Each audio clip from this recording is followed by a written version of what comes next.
What is up, DMV basketball fans? Welcome into another Believe in DMV Hoops. I'm Matt Moderno. Hopefully you can hear me okay. I'm at the literal top row of the University of Dayton Arena right now, just trying to find a semi-quiet place to record a podcast. And just as I sat down to do this, they decided to test the audio as the first couple of fans are slowly trickling into the building here for tonight's matchup. So about to be here to see the NCAA Tournament kick off, which is really cool. We'll just kind of see how it goes. I'm more excited about tomorrow's matchup, and the 6:40 p.m. game on TruTV is a true DMV clash, right? It's as close to a DMV first round matchup as you're ever going to get. American University is playing Mount St. Mary's. The two teams play most years. I think they've played every year straight since 2017. Mount St. Mary's has unfortunately been on the wrong end of the last four of those. AU has won four in a row right now, so kind of not ideal. The most recent one was in November of 2023 at Bender Arena in DC, and then the previous three before that were in Emmitsburg. So, opportunity for a little payback here, and that was something that actually came up during the media availability today for the players. So we'll get into that a little bit more. As always, we're brought to you by Stateside Vodka and their Surfside Hard Iced Teas and BetOnline. BetOnline is the world's most trusted betting platform and your number one source for betting on all March Madness. Whether you're a seasoned fan or first-time bettor, BetOnline is your ultimate game day companion with the largest selection of odds on everything from college basketball to a $200,000 bracket contest. BetOnline continues to be your number one sports betting source. For every Cinderella story to every hat trick, BetOnline has you covered with odds, stats, and more for every game, every play, and every win. BetOnline, the game starts here. All right, let's just get into this matchup here a little bit. I mentioned, that AU has kind of been on a little bit of a win streak here. Both teams are 22-12 coming in this matchup. AU split a share of their league title in the Patriot League, going to 13-5 overall, split it with Bucknell, and then won their tournament pretty decisively by beating up on Navy in final. And then for Mount St. Mary's, a little bit of a different road coming in here. They were tied for the fourth best record in their conference, the MAC, MAAC, if you're Googling that later. And, for them, it was one of those things where so many teams were kind of like pushed in the middle there. They ultimately ended up being the sixth seed. So kudos to them for being the sixth seed, having a tougher road, and still being able to pull out the tournament. They're also a little shorthanded at the moment right now. They lost Terrell Art Jr. for the rest of the season. And their real sniper, kind of the one elite shooter on the team, Carmelo Pacheco, is also out. But they have some other capable guys who are stepping up. Orlandis Keys is one of the guys who stepped up in the MAC tournament. So going to need him to do that again. And realistically, that's going to be huge for them, is just get a little extra spacing. But, if you're Mount, they want to gum up the works. They want to make this kind of an ugly physical brawl, use their athleticism. So, if they're not bombing threes, that's, probably not to their detriment as much as it would be for some teams. And on the flip side, Mount St. Mary's first-year head coach Donnie Lynn talked a lot about how, they're willing to let AU come in and shoot some threes. That's one of those things that they give up more threes than most teams in the country, and AU shoots more than, the average and college basketball team. So it's going to be one of those things, I think, for AU, where if they come out and they shoot hot, this is not going to look good for Mount St. Mary's. And I mentioned this in a preview podcast I did with Sam Fetterman of Mid-Major Madness, who does an amazing job as well, just covering the MAC better than literally anybody out there. Just how for AU, they've been a little up and down shooting threes. They'll have a 3-game stretch where they're, like setting the nets on fire, and then they'll go cold for a little bit. So I think this for them is just be solid, make a few early, put a lot of pressure on a tough physical Mount defense. And AU assistant coach Nate Bollinger was on here the other day and talked about how, metrics may say that they're a little slow from a pace perspective, but they do want to get out and run. And I think for Mount, they don't want to let you do that. They want to get back, they want to get set, and they want to just beat you up a little bit if they can. So that's going to be an interesting clash of styles. And I actually asked Dole Adebayo, the starting big man, one of the starting big men for Mount St. Mary's, about the matchup between he and Matt Rogers of American. They don't play a ton of stretch bigs, in the MAC, so they hadn't seen a ton of that in the regular season for the conference. But Dole said, look, it's just, I've played guys like that before. I played guys like that last year, and I play a little bit like that. So, it's an opportunity for him to just kind of do what works against him and try to guard, Rogers like he would guard himself. And similarly for Rogers, I think Adebayo is considerably more athletic, than the average Patriot League center. There's a couple big, physical, plodding bigs in that league, and Rogers really picks them apart because he's a true inside-outside threat. Over 40% from three on high volume.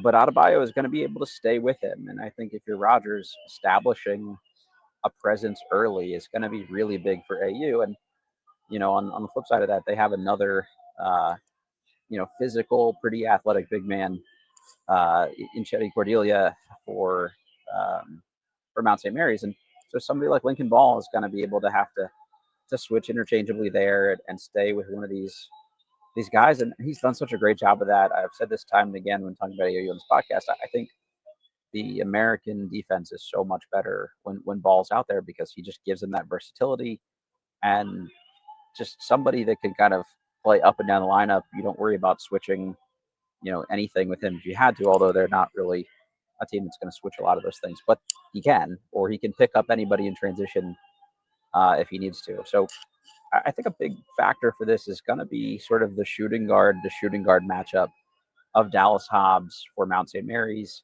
and Colin Smalls for American.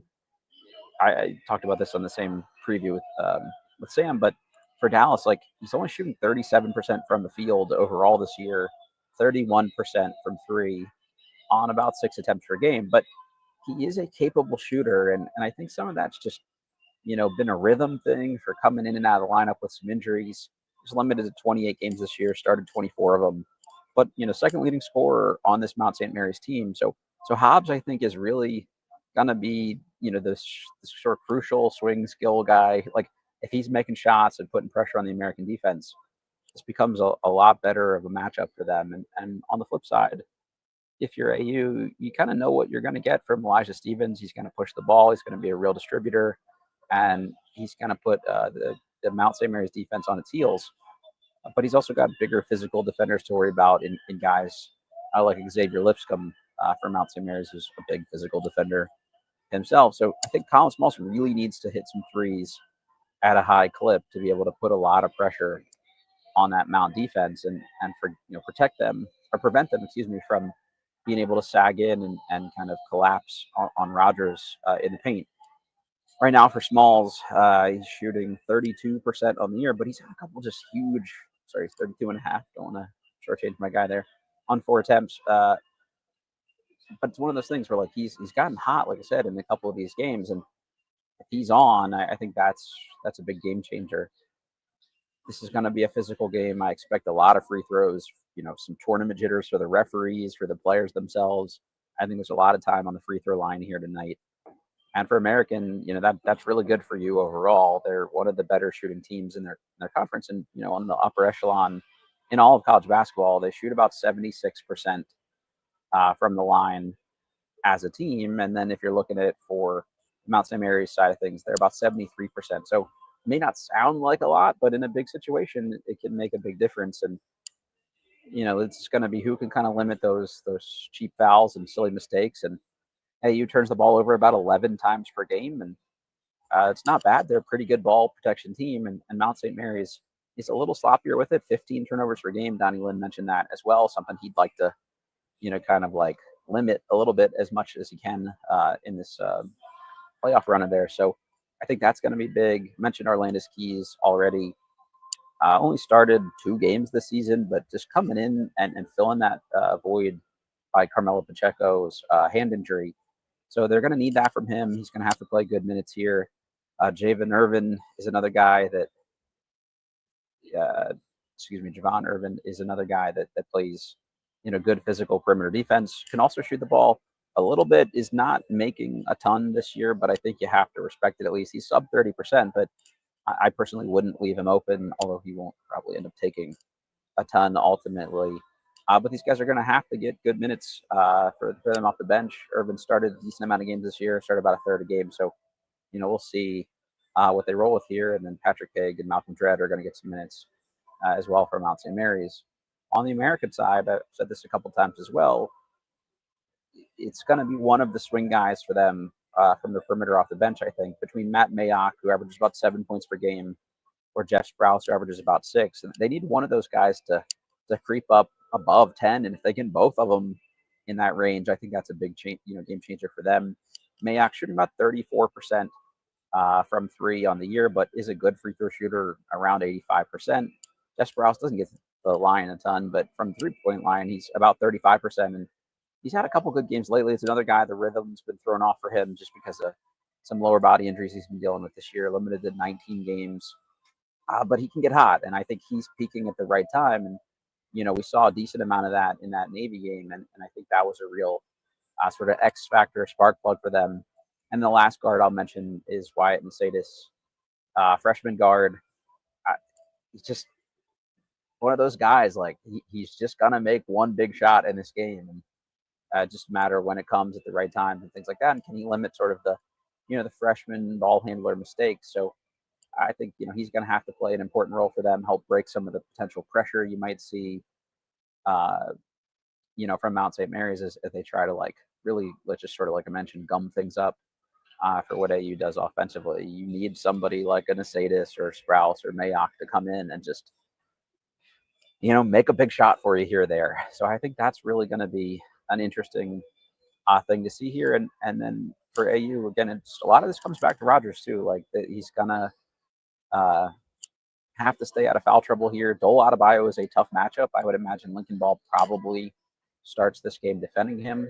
That's what I would do if I were AU, which, that made me go the other way because they're much smarter than me. So we'll see how that ultimately plays out for them. But it's going to be really interesting to follow and see, how these guys kind of move their chess pieces around the board and what these two coaches do. Really like both coaches. I thought it was great today at media availability, and I'm writing this up for Mid-Major Madness as we speak, about just how Donnie Lynn has tried to make this fun for his players. And that may sound cliche or sound straightforward, but it's not always the case. Like, not all of these guys leave their college experience having, overly warm, fuzzy thoughts about their coach. But I don't think any of these Mount St. Mary's guys, will say otherwise about Lynn. And same for Dwayne Simpkins. Like, I think these are two really good guys. And it says a lot that they have veteran returners that came back for both teams to play on a team with a brand new head coach in each of these instances. So they had to earn trust really quickly, and they've kept it for Simpkins in his second year. Obviously, guys didn't really leave after last year, which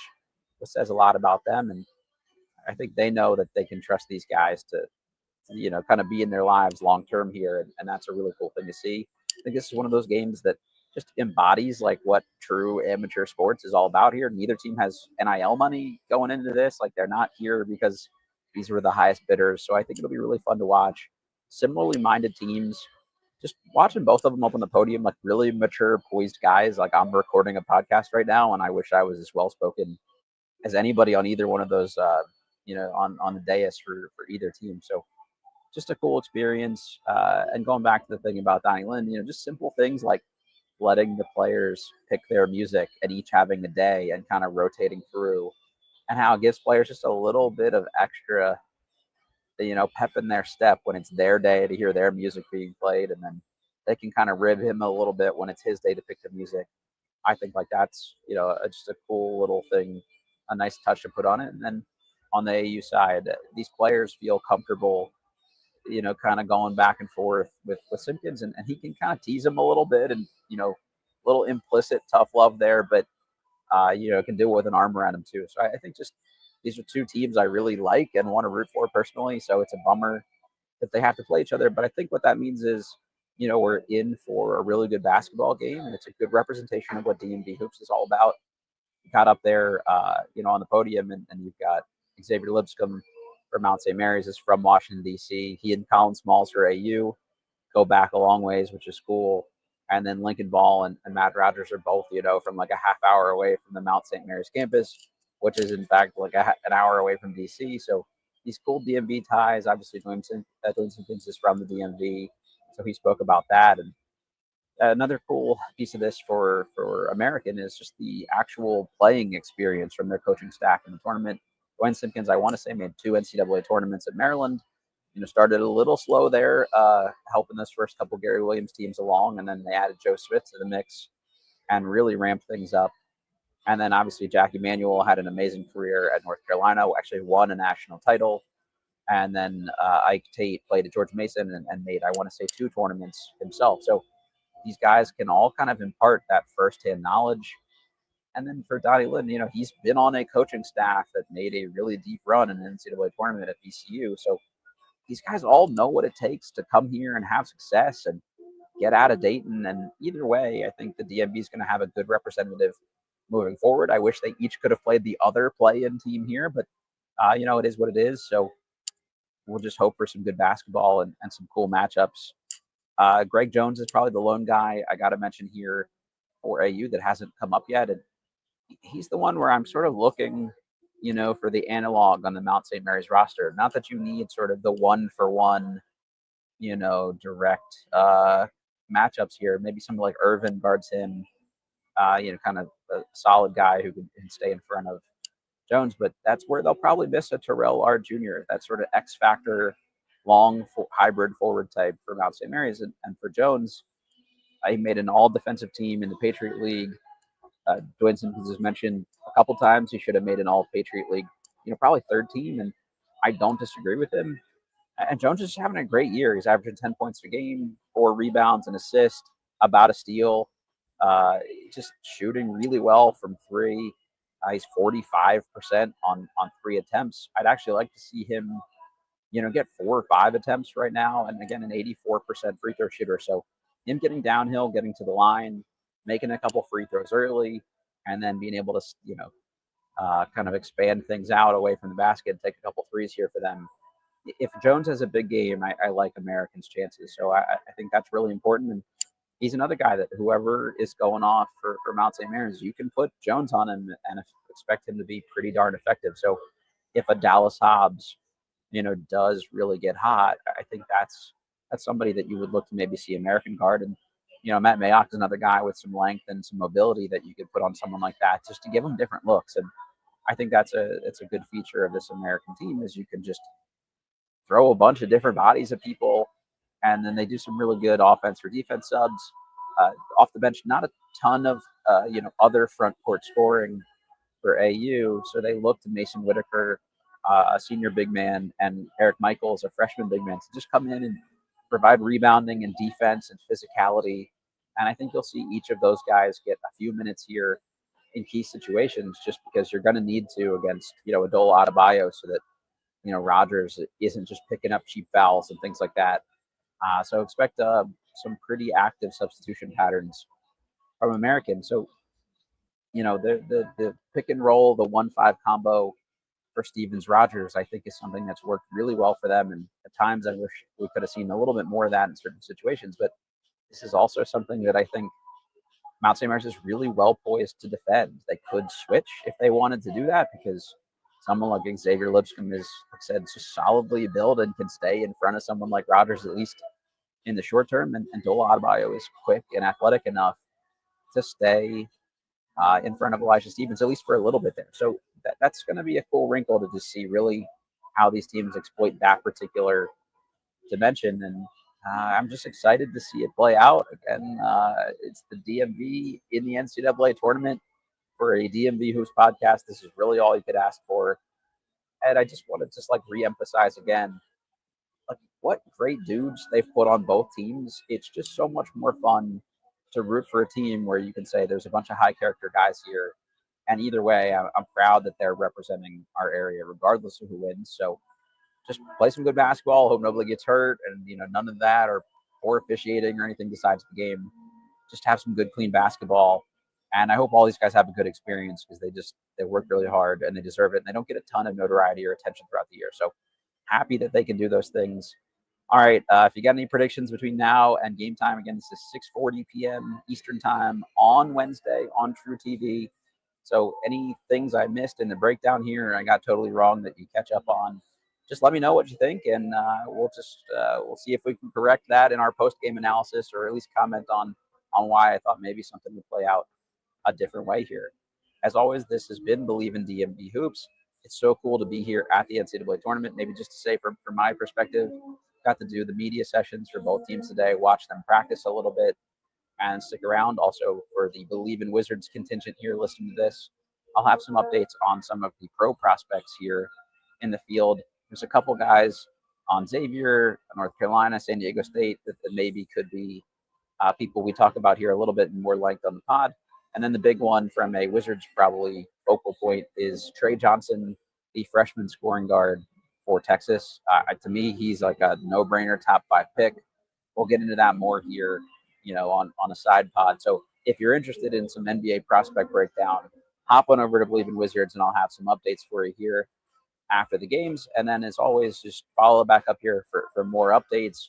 I'll do one of these after the game tomorrow night or the morning after, and we'll update you on what actually played out on the court. And then I'm going to do my very best to follow the winner of this game to their next site when they get into, the air quotes main bracket. The winner goes to Raleigh and will play Duke. And that's another area where I've already, seen a DMV team play Duke in person once this year. And they're impressive. I think 3 lottery picks potentially on that team. So it'll give us even more NBA draft prospect talk to talk about. But yeah, for me, I think most of you guys that know me on a personal level or interact with me on Twitter or anything like that, I am a government employee. Things are a little weird right now. I do work in research and development, so that's maybe not the safest place to be in as a government employee at the moment. So a little uncertain on the job perspective. So I've got all this leave accrued. I figure I might as well burn through it all. Not all of it, but burn through some of it, which I'm usually terrible about taking vacation days. So I'm using them up. I'm seeing some good basketball. Said I really like both these teams. The AU guys have been incredibly generous to me with their time throughout the course of a couple years here, and Mount St. Mary's. Their players have been great to interact with, and so is their coaching staff too. So just figured this was a great opportunity. I may never have a chance like this again to cover a tournament with guys that I know a little bit here in person. So just from a me perspective, this has been a really cool opportunity here, and I look forward to just providing some more coverage. So if there's any specific thing you want to know about, if you haven't been to a tournament and you want to know where to sit or what to do, any of that kind of stuff, I'll happily give you my take on things. So as always, reach out on Twitter. If you go to Believe in Wizards, BLEAV in Wizards at gmail.com, you can send me an email and I'll circle back with you. But again, DMs are always open, so just feel free to reach out. All right, you know the drill. Rate, review, subscribe. We really, really appreciate that. If you are watching this on YouTube, the like button is huge. Subscribe to the channel. We got a bunch of different podcasts. There was Atlantic 10 tournament coverage. The GW Basketball Insiders cover George Washington basketball better than anybody. And if you're a young aspiring journalist listening to this and you would like to do, some more content creation or cover a team, we're looking to add more pods here to the network. Again, like this all goes back to these are really impressive people and athletes here in our area. And Chris Caputo for GW said it perfectly. It kind of called out the fact that a lot of the media outlets in this area do not really cover these teams in any in-depth sort of way. Even the bigger local outlets have one guy split among all the teams in the tri-state or dual state plus, district area. And that's just nobody can really get any in-depth analysis on a team if you're only seeing them once every couple of weeks. So there's an opportunity here. There's a void of content covering our mid-major local teams. So like I said, shameless plug, but if you want to do something like that, reach out and we'll figure out a way to get you involved. All right, we're presented by betonline.ag. Enjoy the tournament. It's March, y'all. We're going to have a great time here. All right, take care.